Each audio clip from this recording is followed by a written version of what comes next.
Hey guys, we're back. It's Geena and Ellie, and it's been months. It's now June, soon to be July, and we haven't recorded a podcast since January. So it's been some time, but we thought we would bring it back because a lot of people are interested in like longer form content where we just talk through things. So we wanted to go over some strategies on how to automate things in your life so not every decision feels monumental, which is exhausting. So we're going to hit on some big pillars. First, we're going to start with nutrition, and then we're going to move to some other components of like fitness and lifestyle things that we do that has made staying healthy something that we can do consistently, but not literally exhaust our mental capacity by the end of the day. Yeah.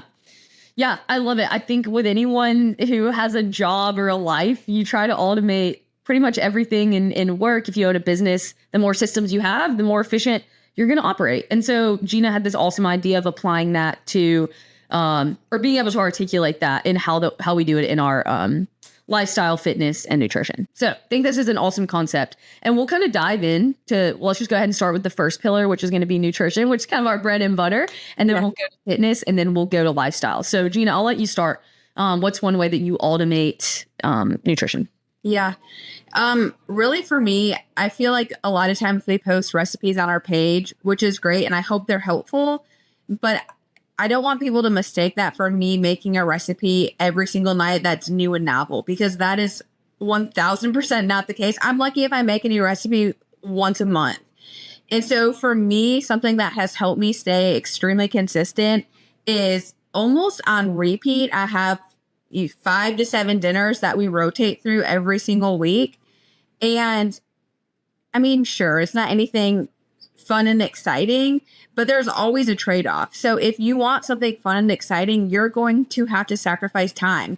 And if you have time to experiment with new recipes and things of that nature, that's totally fine. But for me, at the end of the day, I don't want to spend 2 hours having to look at a recipe, making sure I have the ingredients, learning how to cook it, cleaning up afterwards. I want to make something I know how to make it in 20 minutes, get it on the table, and then put stuff in the dishwasher, like 1 to 2 pans. And so for me, simplicity with that is the key, and not making a million new recipes every single month. So realistically, I try to stick to the same 5 to 7 dinners every single week, rotate through them. And then instead of doing a massive meal prep on the weekends, what I have for dinner on Monday night becomes my Tuesday lunch. What I have for dinner Tuesday night becomes my Wednesday lunch. So I'm not having to, okay, what am I going to have for breakfast, lunch, and dinner? It's, okay, my dinner becomes my lunch for the next day. So rather than having to make 15 meals over the course of the week, I'm making 10 and eating leftovers at each of the lunch meal the consecutive day. Ooh, I like that. So when you said you said 5 to 7 things that you rotate through, do you change that 5 to 7 things every 3 months, or kind of what is your system for keeping that cycle? But maybe if you view it as like a macro cycle, micro cycle, how do you change up the 5 to 7 things? How often do you do that? Honestly, it really depends on like also what my husband is liking at the time too. So we'll go through different phases where maybe we're on a chicken kick for a while and then we get a little bit burnt out. So we really focus the center of our meal on protein. So when we're starting to feel a little bit burnt out on a certain protein, it's not, every, month or two, we just switch it up. It's just kind of when we're like, we're a little bit overeating chicken every single week. Okay, let's maybe do shrimp for the next few weeks and see if we can get over that feeling of burnout. So really, it's the protein source that we kind of get tired of. So whenever we're feeling like, ooh, we want to kind of switch this up, we will. Not on a certain schedule, but just, after about a month, it's like you want some variety. Yeah, I love that keeping 5 to 7 things in a rotation and then changing that up when you have more time to prepare. Maybe where you're looking a month ahead and saying, all right, I'm getting kind of sick of these 5 to 7 things. I have a month to figure out, what I'm going to change up for a few weeks from now. But it just reminds me, drawing a parallel to work. Like we have systems that automate, emails, and we can use templates and all that. And it's like, that's the same thing that you're saying that you do with your nutrition. You have a general skeleton of exactly what you're going to send in the email or do for the week from a grocery list perspective, all of that. And I think people think that they risk variety in that, but you really don't, because you have enough time to plan ahead of when you're starting to get sick of things. You can plan ahead and change it up. So, and I will say, like, I don't marry a meal to a day. So it's not like, oh, every Tuesday we're doing tacos and every Wednesday we're doing salmon. Like, yeah, we kind of talk about, like, okay, we're in the mood for this, and that we just put that on that day. So we have the 5 to 7 meals, but they're not scheduled on certain days. So that also gives you some flexibility in there to kind of go off your taste and preference for that day. Yeah. Do you have any process for, let's say you have your 5 to 7 things in the rotation, but you've gotten a bind that day with work and you have less time than a typical night. Do you have options on that list that you know, okay, that's going to take way less time to cook than this, and you can kind of triage that way? Yeah, I always have a freezer option available.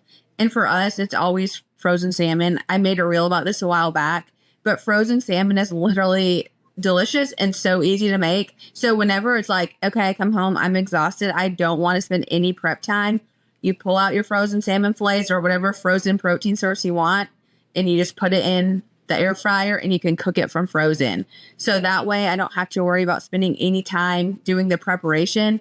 And then usually with that, you throw a bag of steamable edamame in the microwave or some microwavable rice, and you just make like a salmon sushi bowl, and it's so easy. It's no time at all. So I typically save that night for one that is towards the end of the week, is typically when it happens. And it's Thursdays most tonight. Yeah. When I'm like, I am overcooking. So I try to save that meal for crunch time, or when I'm just like, it's not happening tonight.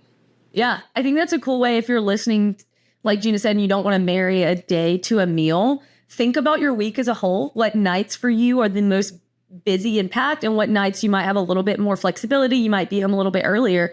And then, like Geena said, she plans the meals around her protein. Think, okay, what protein is going to take the least amount of time to make and then the most amount of time to make, and then kind of put the most amount of time on the weeknights that you're most free, and then vice versa. Because even just thinking myself, kind of extrapolating this thought out, I'm like, okay, love cast iron chicken tenderloins. That's been a big thing for me recently.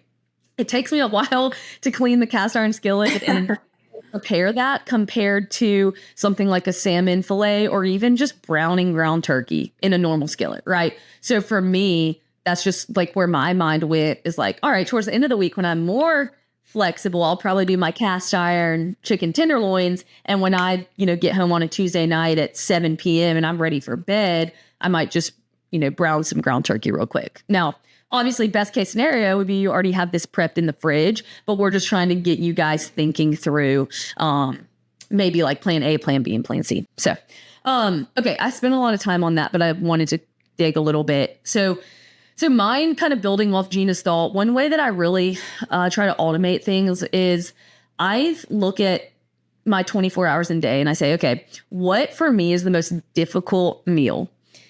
And that is the one that I really hone in on preparing for, because like we've said, for me, dinner, a lot of times I am kind of cooking it the night of. Obviously, I try to have spread out my proteins for 2 days so I don't have to cook the night of. But I know myself as a person, and breakfast for me is the meal that I have to automate. And if it's not automated, one of two things is going to happen. I'm not going to eat. I'm just going to skip it, or I'm going to pick something that's really low in protein, that's super convenient, and that's not ideal, right? So the way I automate things is I just look at my weeks on a breakfast perspective, and I'll say, okay, my goal specifically is to get some protein in before coffee.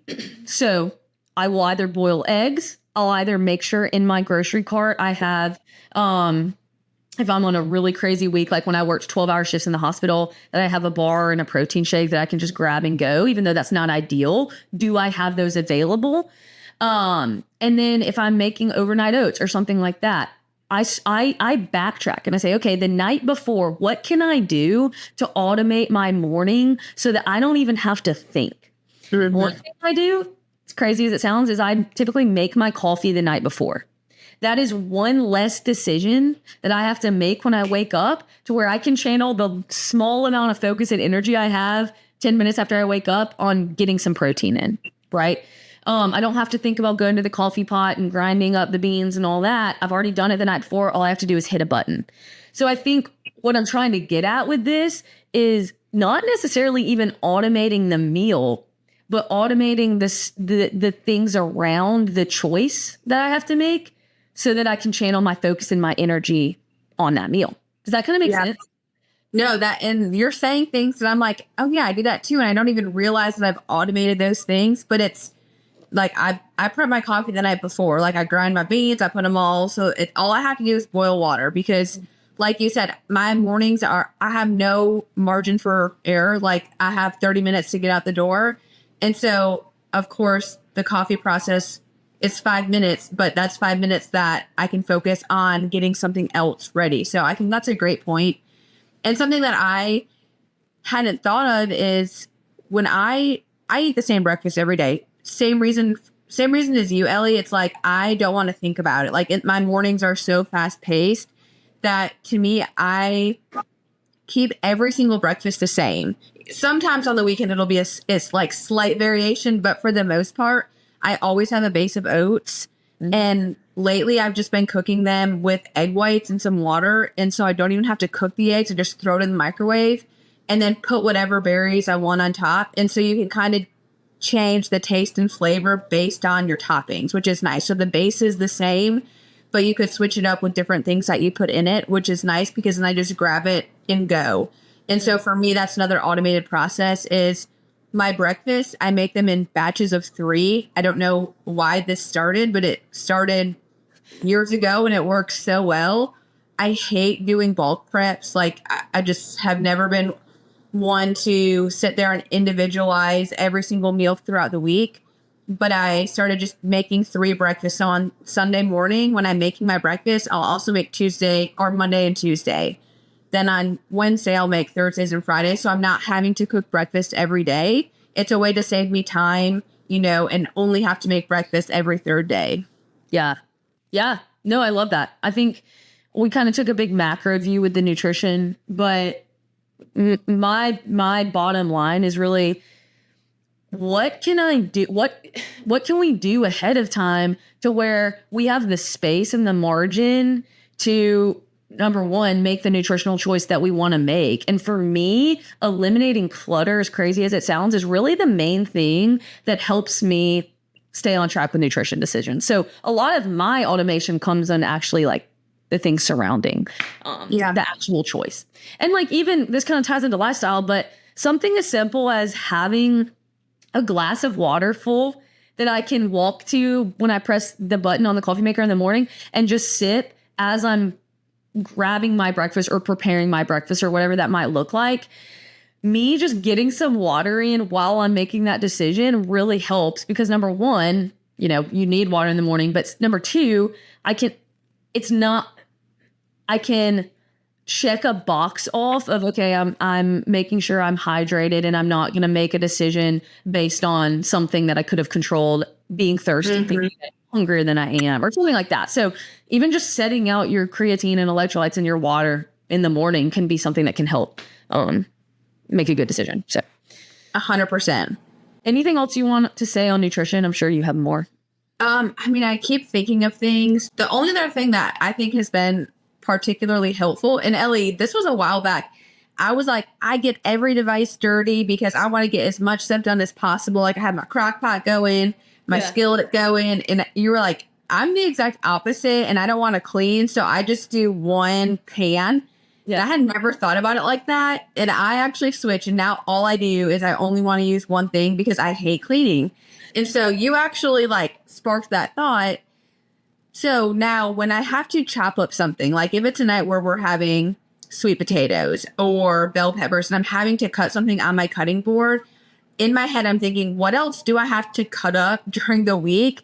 Can I get it done now so I don't have to dirty the stinking cutting board again and then clean it again? So if it's like, oh yeah, tomorrow night we're having onions. Okay, go ahead and get the onion cut up while everything's out, throw it in a container, and then that's one less thing you have to do the next day. So always just be thinking a little bit ahead to where what could save you a little bit of time on the back end. And for me, chopping is something that I try to not have to do every night. So when the cutting board's dirty, I'm getting most of my stuff chopped and just in the fridge for the remainder of the week. I love that because the subconscious thought of having to clean a lot of dishes can be a really big factor in someone choosing to go eat out as opposed to eating at home. Yep. And so the more times you eliminate that crap, now I have all these dishes I have to do because I didn't try to knock out all my cutting at one time, the more you're going to have almost as like aversion to prepping your food, right? I think that actually matters like in our psyche. Just, try to think ahead, you know? But yeah, there's so much stuff that's popping up as you're talking. Trying to think what else nutritionally. Going off that, just like when you do shop, I shop twice a week typically. Automate things like Geena said. As soon as you come in from the grocery store, I just have a rule. I don't stick anything in the fridge, in a produce bag or in a meat container unless I'm freezing it. I'll pretty much just try to make a rule if I'm getting groceries that day that I go ahead and brown the meat or I go ahead and chop and wash the veggies and the fruit, because if you're anything like me, the number of times I've thrown away fruit, I've thrown away vegetables, and honestly, meat has expired just because I haven't like taken care of it right away. That can be one easy way to make things a little bit easier, is just kind of tie those things together. I get groceries, I wash it real quick, throw it in the fridge. And even if you don't chop it, like maybe you go ahead and wash it, and that's like one step that you're And if you're eating similar things, like I think we both eat very similar things on a weekly basis, like we talked about, like having the same 5 to 7 dinners, you don't have to reinvent your grocery list every week, which is also a huge plus. So I literally have a note on my phone that's my standard grocery list. And then obviously random things will pop up that you don't need on a weekly basis, but that eliminates the whole process of having to make a grocery list and then you have to go to the store, and it's just a multi-step thing. Just have your standard items and then add the few odds and ends things as you need them. But that eliminates another step in having to remember what you need at the grocery store. My last one is, as silly as it sounds, put your reminder to go shopping on your calendar. Everyone's like, oh, I know when I need groceries and I need to go. I mean, if I don't have it blocked out on my calendar, things just pop up and you end up scrambling. And then all of a sudden you're one day behind on having food prepared. So for me, I have just a little standing reminder on my calendar. On Sundays, go to the store, and then typically on Thursdays, go to the store. And it really just helps me plan the rest of my day around it. So, and if you hate going grocery shopping on the weekends like I do, because it's just there's a million people there and it just makes everything feel a little bit longer, then I've started going on Friday mornings, which is a very random time. And I know not everyone can do that, but if you have the flexibility to make it there during the week, like morning, mid-morning, it's way less crowded. So that alleviates, it makes the shopping experience a little bit more enjoyable when there's not a million people blocking aisles and things like that. People have road rage. I have like grocery shopping rage. So this helps me manage those emotions. That's a valid point. I mean, there's a reason people go to Publix and pay substantially more money per item, because it's a pleasant. Yes. It is. As opposed to Costco on a Sunday, where I'm literally ramming people with my car on accident because you just can't get by. Yeah. So, no, that's a great point. You want to move on to fitness? Yes. Okay. Do you want to start this one? Do you have any fitness processes that you automate?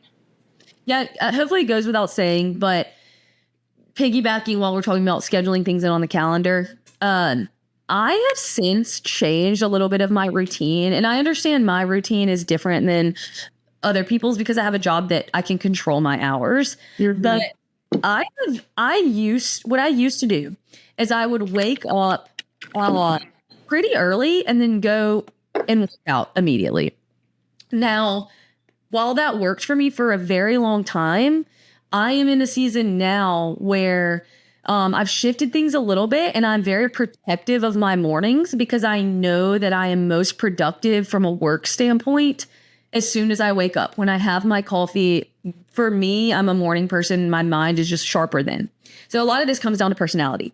But what I've done is I have really been quite diligent with my calendar and saying, okay, I'm not going to schedule anything before 9 a.m.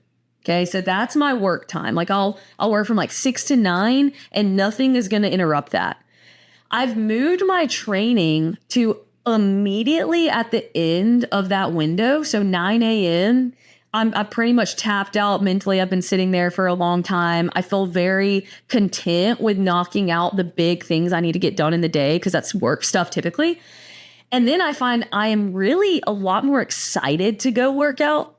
So something about structuring my day where my training comes after I've really checked some big boxes. I don't know why, but I have started to enjoy it far more.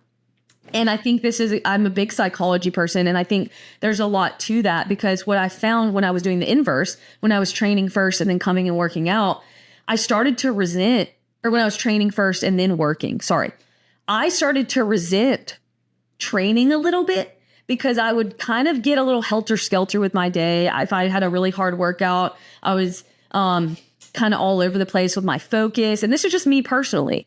And so my training suffered and my work suffered when I was doing the inverse. And then when I swapped it around to suit me personally, I really found that I was benefiting more in both areas. I was getting a good workout, but I was also being really productive in my work. So I hope that makes sense to people. But for me, a way that I really automate my training is I've been trying to put it in a place where it's enhancing the other areas of my day rather than for me in the morning. It was like, honestly, I was so drained that some days I'd be like, honestly, I need to just skip altogether because I don't think I'm going to be able to do the other things I need to do. So kind of just looking at your day and being objective and trying out new strategies and then, seeing what works best for you and then plugging it in. That was my point. Put it on the calendar and protect that time in the same way that I protect those 3 hours in the morning, knowing I'm going to get a ton of stuff done from a work perspective. I'm going to schedule in my training after and it's going to happen. So, yeah. And this is not me specifically, but I also train a lot of people these days, and they have had to start signing up at the start of the month for every single training session they want to come to. Not because I'm trying to hold them accountable, but because I need to know who's going to be there. Yeah. But one of the girls in particular is just very, very busy. She has 3 kids that are still some of them still need her to drive them places. She's a real estate agent. Anyway, she's just very busy. And before, her workouts were sporadic. Some days she'd make it. Some days it'd be last minute cancels. And I said, hey, you're way more consistent now. What has changed? And she said, I put it down on the spreadsheet and I put it in my schedule. And now if someone wants to meet at that time, I tell them no. And so it's the same thing that you said. It's just put it on your calendar. But that time you can't, it's a non-negotiable. You're not changing it if someone wants to suddenly meet then, or if an appointment opens up, that is your appointment with your workout. And so making that your non-negotiable for the day, I think is super helpful. And then also, like you said, it's going to totally depend on the person based on what time of day they like to work out.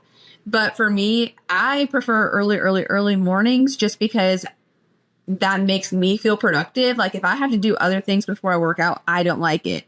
And so for me to stay consistent and enjoy my workout, I like to do it first thing in the morning. Now, I can't always do that, but if you can, I would do that.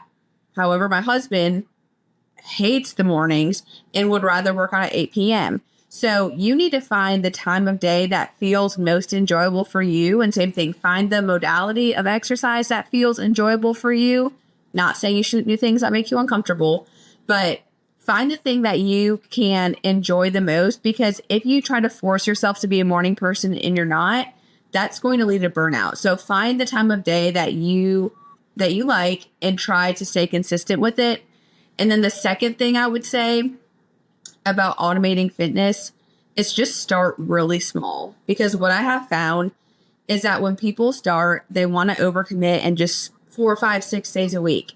And then when they can't make that happen, it's psychologically, you feel like you messed up pretty bad.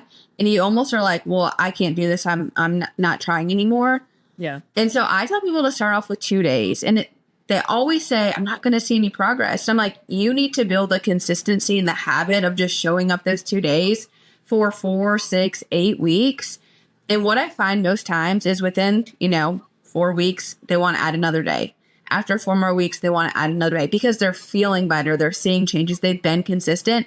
So don't start off with 5 days a week, not be able to do a week 1, feel like you messed up, and then just quit. Start with 2 days a week. Be super consistent with that, and then add days as you feel able. So just starting small with the fitness, I think is really helpful for people to build and stay with it long term, not just make it a month hobby and then you're done with it forever. Yeah. My final thought on this is going to be make it really inconvenient. Make it more inconvenient for you to not go to the workout than to actually go. And by that, I mean, invest a little bit of time and energy into creating this scaffolding around going to the workout class to where you're like, well, shoot, I already invested time putting my water bottle out, laying my clothes out, registering for the class, committing to childcare, whatever.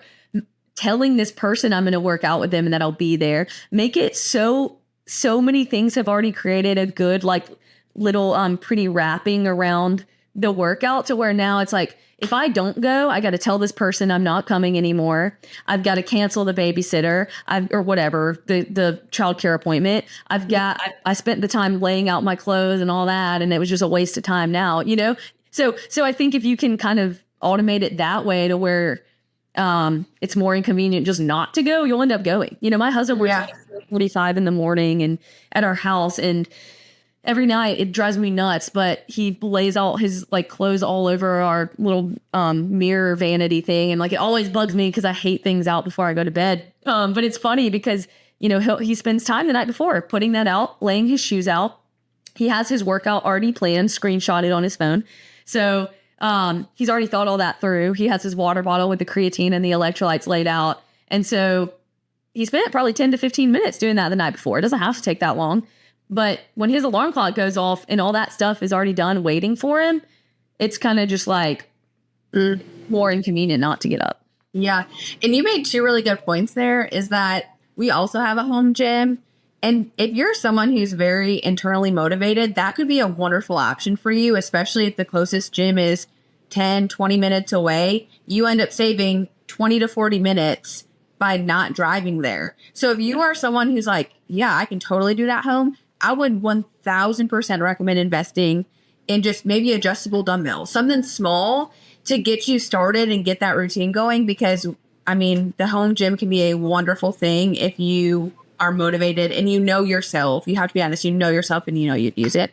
And make it eventually, I would encourage you to make it a place. It's cool to have dumbbells, and that's awesome. But I really think it's a lot harder to be someone who like goes and works out in your den with the dumbbells as opposed to having a place. And if you can invest the money or a small amount of money in like getting a stall mat maybe and creating a little corner in your garage, it doesn't even have to be that intricate. You could do a corner in a basement room downstairs, or even just like a corner of a room, like with your yoga mat.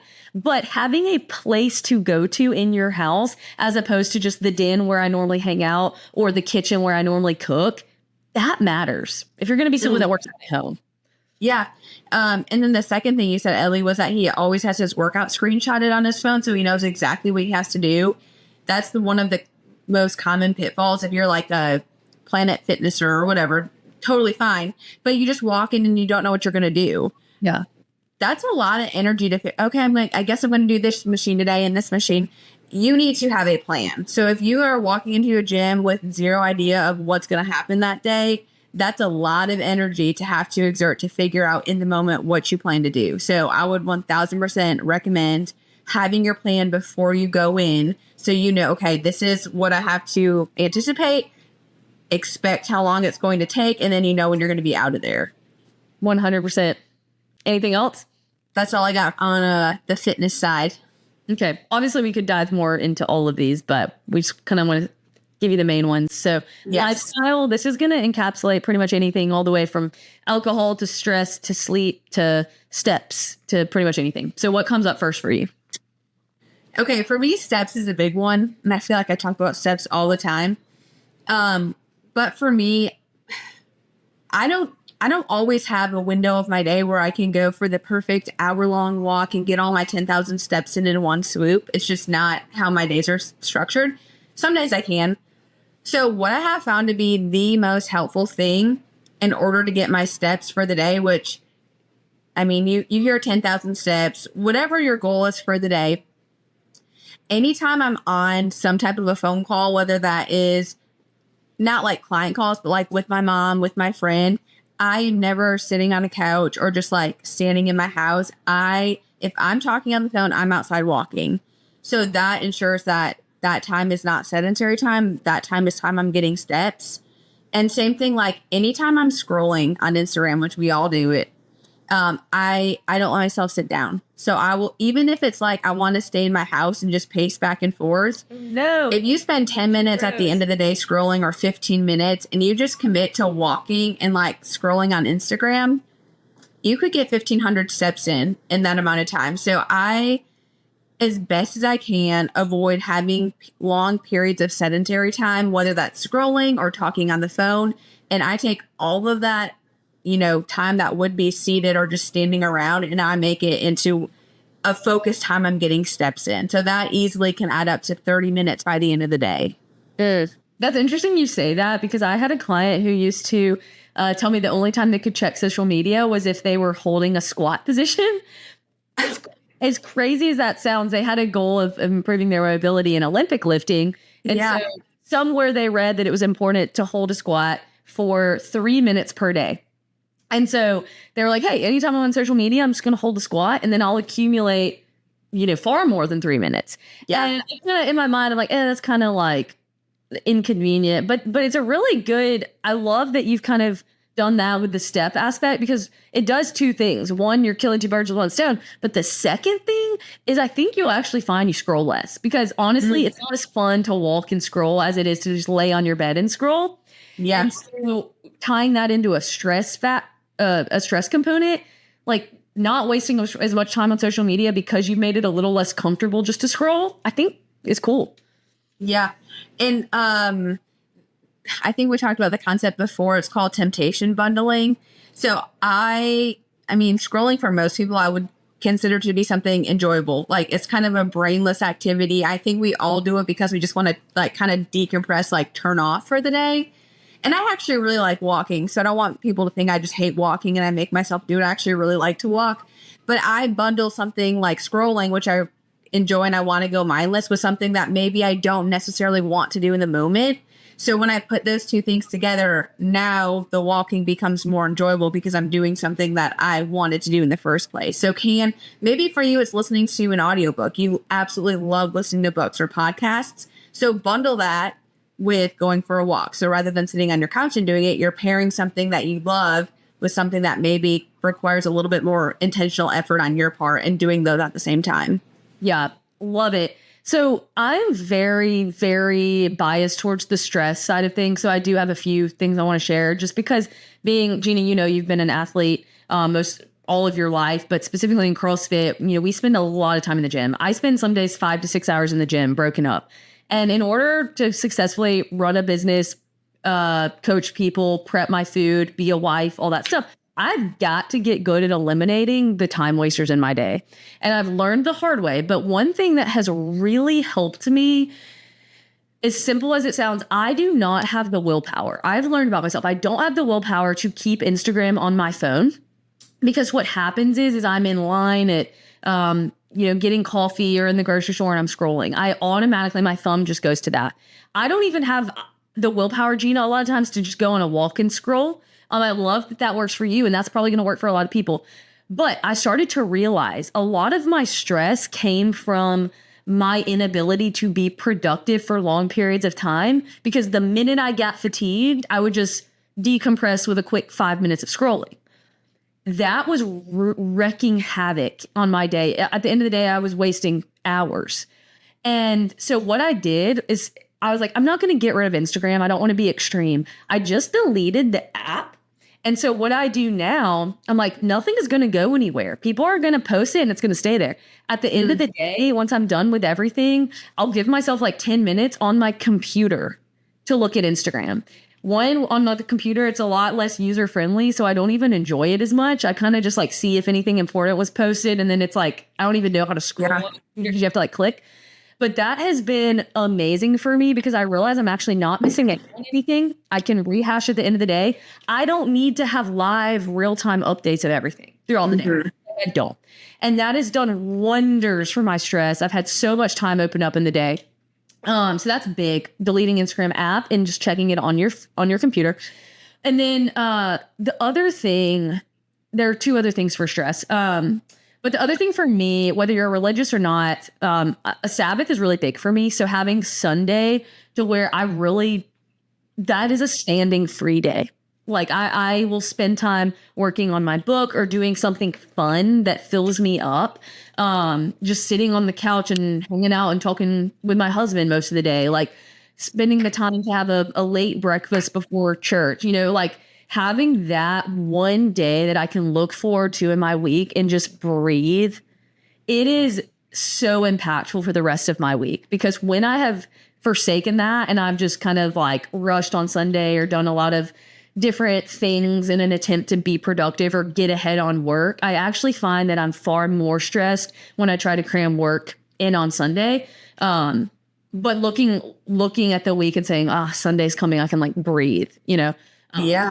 That has been huge for me. So honestly, I would just encourage you, even if you don't believe it on an intellectual standpoint, just try it. Try having a Sunday where you really just don't do anything other than spend time with people you love and read and fill up really your own cup. It's amazing.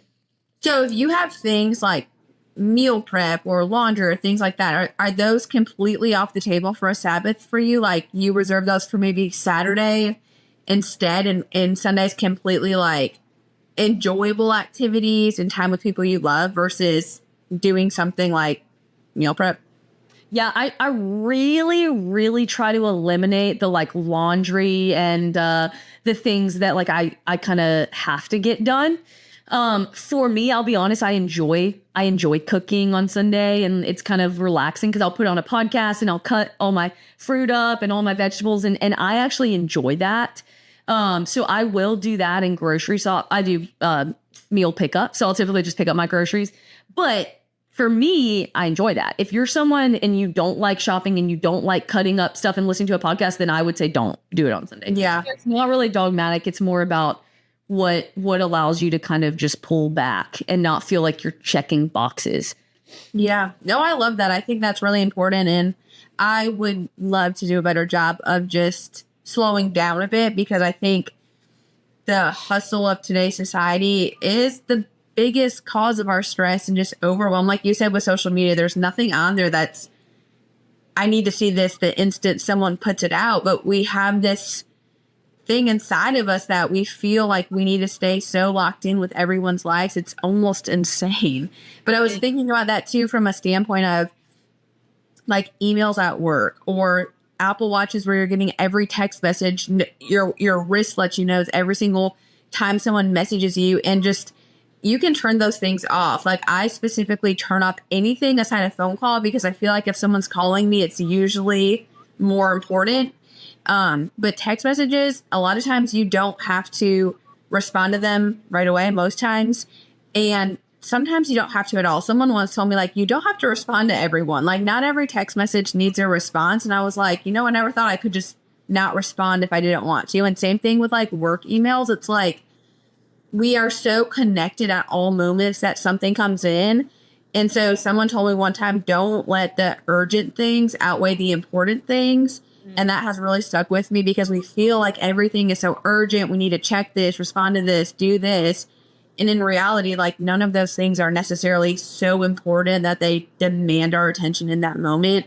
So just maybe having an hour of your day where you do check your emails and messages and things like that. Now, listen, I don't do this. So this is me talking to myself right now. Yeah. But maybe having a time carved out in your day where that's dedicated to responding to certain things versus at every moment, oh, I get a text, I have to respond to this. And now your brain is like pulled in a million directions, and that is stressful. Yeah. And we've talked about this before. You can set settings on your phone to where, mine's automatically on do not disturb or personal. Mm-hmm. until 9 o'clock, which is when I said I'm done pretty much with that working hour. And it has done wonders to not even like clients. I tell them to text me. I mean, they can message me whenever they want, but I've just stopped responding as soon as I wake up, and I don't look at them until after 9, because if I look before in that working window, you're right, my brain gets pulled in different directions and I start responding, and then I feel the pressure to keep responding. So I guess that just really says like disconnect your watch from your phone. Put automatic windows on your phone to just set do not disturb, so that you don't get notifications in hours that you want to be really productive. And then, just being really protective of the times in your day. If you're a morning person, being protective over 30 minutes, just where you can do a diva, where you can breathe, where you can sip your coffee and look out the window. Or if you're a night owl, 30 minutes after the kids go to bed or whatever. Just protect some part of your day where you don't have to do anything. So, we talked about that a long time, but I think that's really, really important.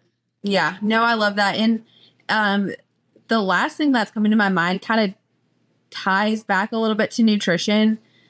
But if you are someone who has like a body composition goal, whether that's like gaining muscle, losing weight, and you're actively tracking and you find that process really tedious and time consuming, the more you can keep meals very similar, the easier that process becomes, because you can just go ahead and copy and paste to different days. So the beauty of utilizing similar meals is that whenever you have that meal, you don't have to input every single item of that meal into the app. You can just copy and paste it from day to day. So if you are someone who's logging and you are stressed out by that process, but you want to log, like you're just trying to figure out how to make it work, keeping meals similar on a weekly basis is one thing that makes that process very simple and very streamlined. Well said. Yeah. Anything else you want to add to the total recommendation? I think that's all I have. Those are all my automations. Yeah, and we're not robots. Like, you know what I mean? Like, we have things that come up and we have to change our plan, but we try to, as best as we can, stick to everything we said. I would argue those automations actually are what make us not robots, right? Because you have a structure to make choices and with a lot of flexibility, because you have somewhat of a structure. So love it. Hopefully this was helpful for you guys. As always, message us if you have any requests for podcast topics. And Geena, thanks for coming on. This is awesome. All right. We will talk to you guys hopefully next week.